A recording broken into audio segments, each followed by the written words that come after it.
চকবাজার থানার ওসি জাহিদুল করিমের গ্রামের বাড়িতে রাতে গুলি বর্ষণ করে গরু ডাকাতির ঘটনা ঘটেছে। এ সময় ডাকাতরা দুটি গরু লুট করে নিয়ে যায়।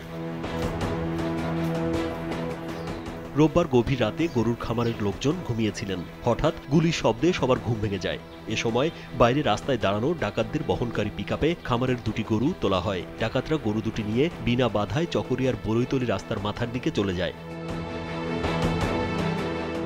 কক্সবাজারের পেকুয়া বরৈতলী সড়কের পেকুয়া সদর ইউনিয়নের চরাপাড়া এলাকার মাস্টার আহমেদ কবিরের বাড়িতে গরু ডাকাতির এ ঘটনা ঘটে। খবর পেয়ে ঘটনাস্থল পরিদর্শন করে পেকুয়া থানার পুলিশ।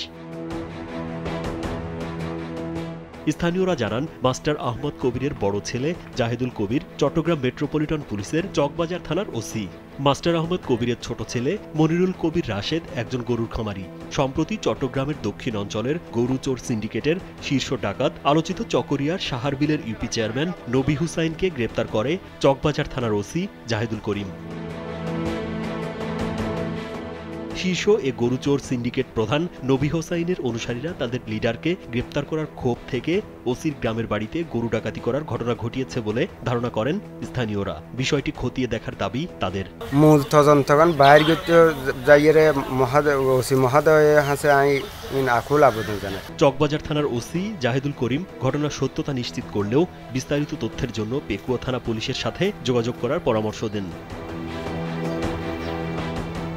পেকুয়া থানার ওসি মোহাম্মদ সিরাজুল মোস্তফা বলেন, রাতে গরু চুরির ঘটনা ঘটেছে। তাৎক্ষণিক পুলিশ ঘটনাস্থলে যায়। চোরের দল দুটি গরু নিয়ে গেছে। চিহ্নিত চোর ধরতে পুলিশের তৎপরতা বৃদ্ধি করা হয়েছে। তাদের বিরুদ্ধে আইনগত ব্যবস্থা নেওয়া হবে বলে জানান তিনি।